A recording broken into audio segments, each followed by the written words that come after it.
Hey, it's Francis, and we're going to keep making some music in BandLab. So let's take a look at where we left off and see if we can finish the song.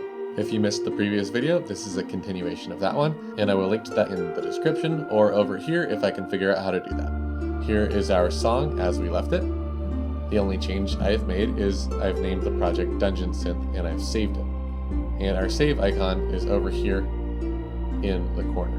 I'm going to cover that back up though. Let's take a listen to it at its busiest point.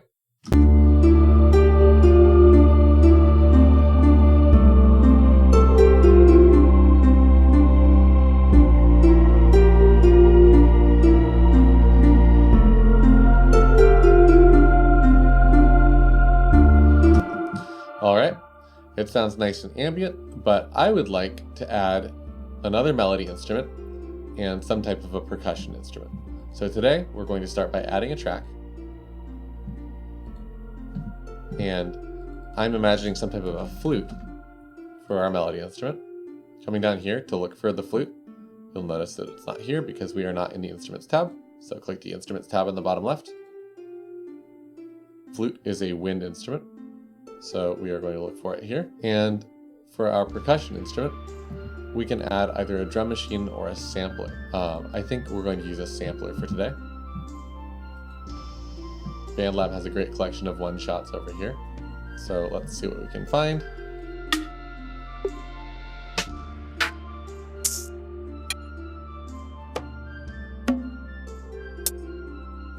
Maybe we can search for a bass drum.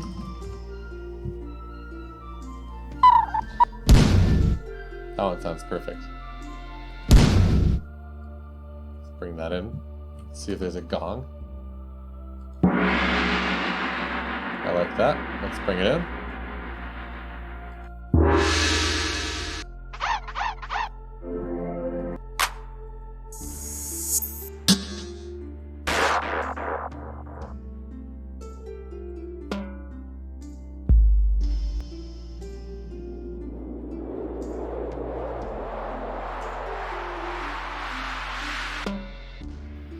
I think this one might be usable. A cymbal.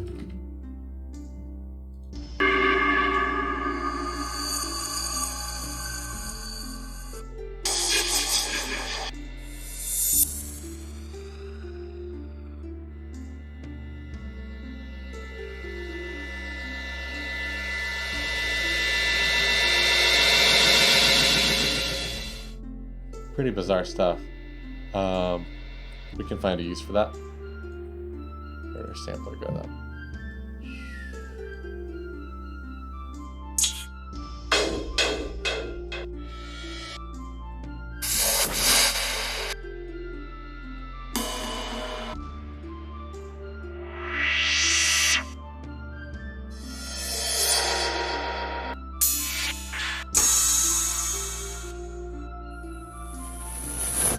I think we'll use this one.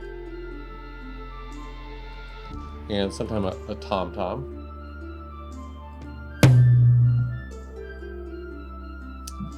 Again, I'm not sure why it does that, but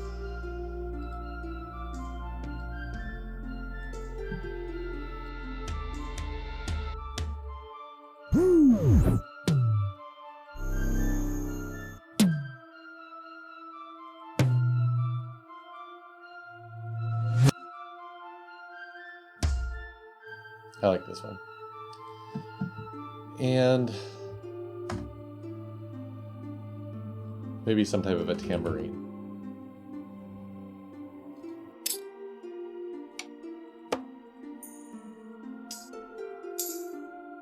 I like this one a lot. That'll be plenty for now. And once we're done with that, we can come back down to the corner here and click the tab we were in, and it will disappear. Now, with these samplers, we can create any type of a library we want, and we can modify a lot of these sounds. Let's bring back this dense part of the song, and we can use standard Control-C, Control-V. Make sure this sounds right.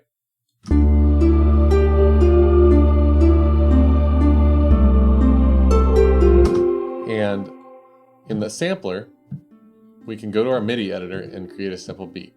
Now, you'll notice that this looks very different And that's because our MIDI editor is not set to trigger like a keyboard. And let's just hear what that sounds like jumping in with that big drum and the gong. Pretty magical, but really loud. Again, we're going to turn this down. Maybe down to 15. Too much. Let's try 9. Cool, sounds good to me. Let's extend this so that our drum loop lasts as long as the bass part.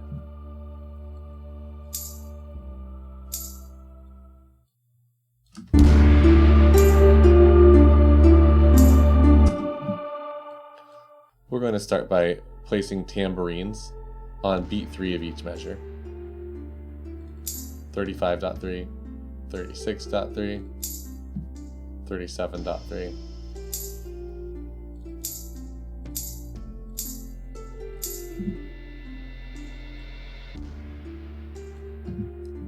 All right, once we have our tambourines down,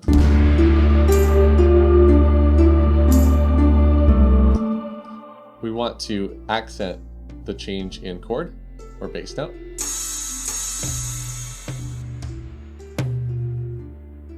Let's see what that sounds like.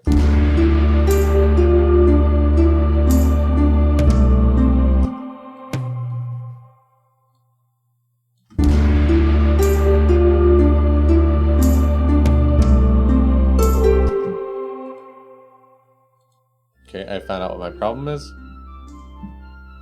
The rhythm sounds weird because our sample is starting significantly before the sample starts. So we're going to drag our sample bounds on both these drum sounds to make sure that they start in time.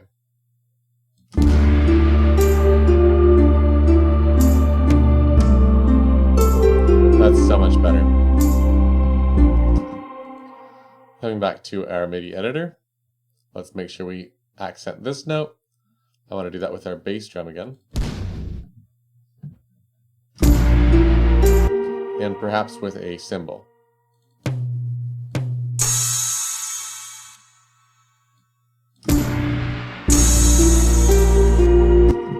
This cymbal is pretty extreme, so coming back to our sampler,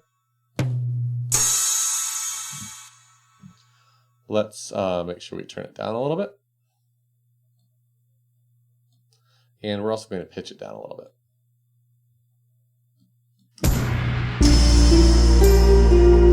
Softens it up quite a bit.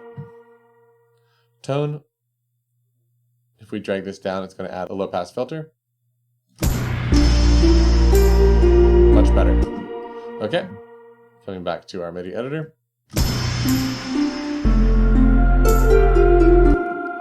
Let's get this note.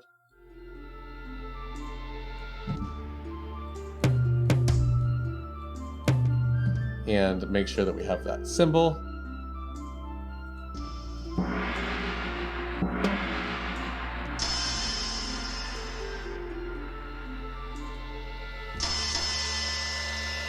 And see if that lasts long enough to be exciting on the end of the measure.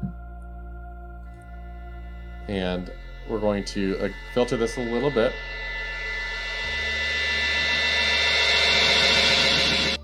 And we're going to cut it off in the middle here and try to line that up perfectly. Let's hear what this sounds like from the beginning.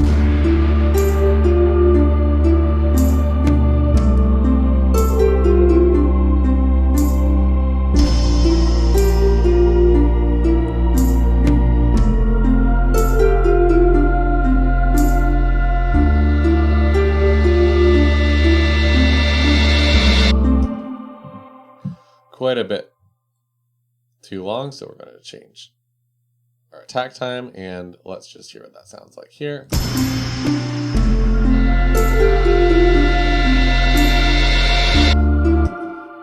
Almost. Bring it further over, adjust our attack time more. Attack time is going to add more of a fade to the sound, a fade in, that is.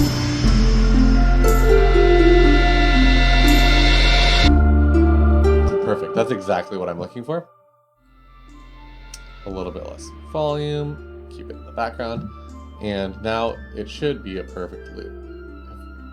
If we extend it, let's make sure, and listen from the beginning.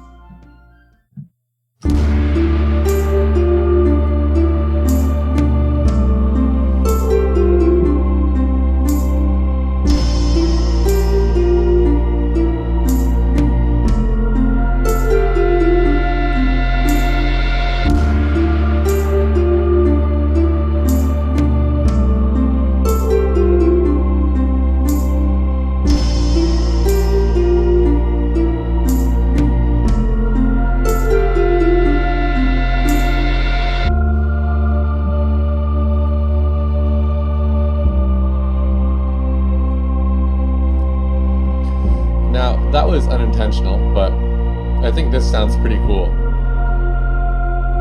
So we're going to leave the idea, but change the notes a little bit.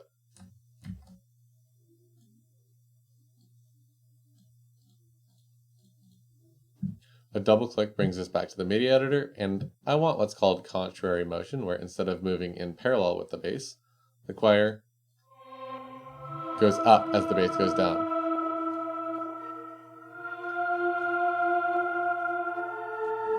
And let's hear what that sounds like.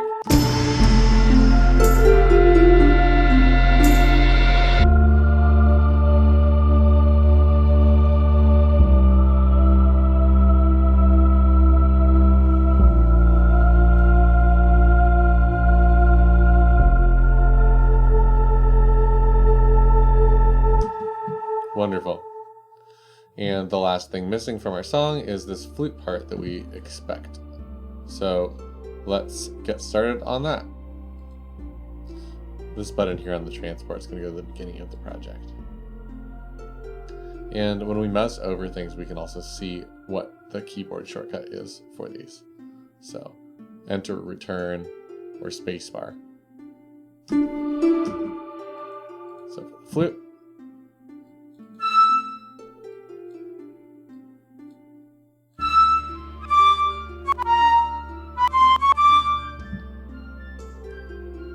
let's zoom in.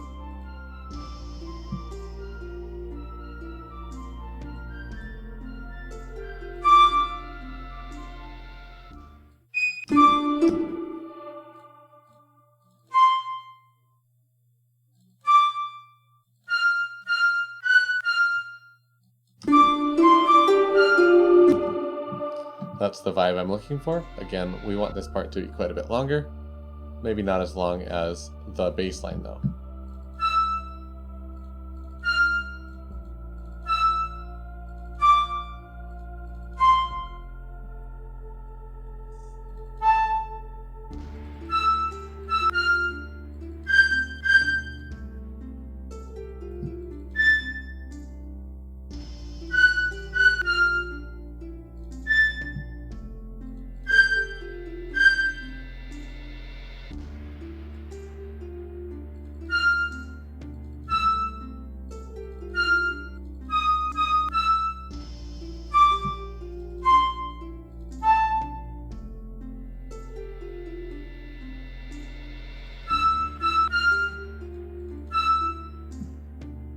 All right, I think that might be our part. Let's take a listen to it, and remember that it's going to be pretty loud, so we'll turn it down.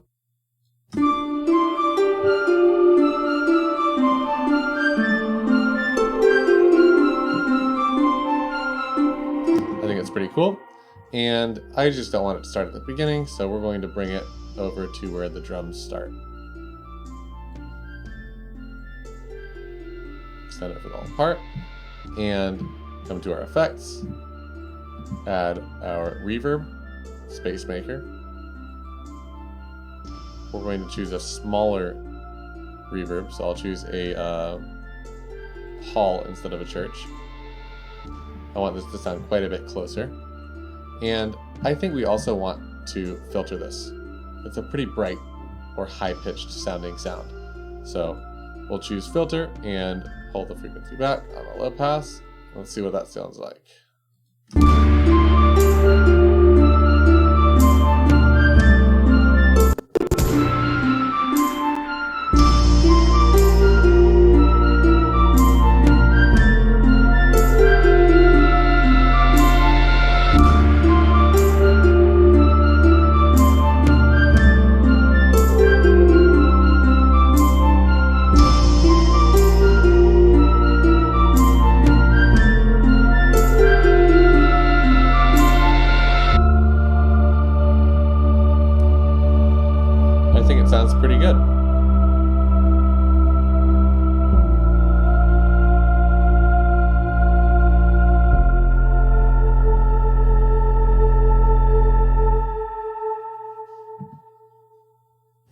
And we can see that the track now is about 2 minutes long, which is a decent length for a song. But for a genre like dungeon synth, I really want my song to last quite a bit longer and to create sort of a vibe or an ambiance.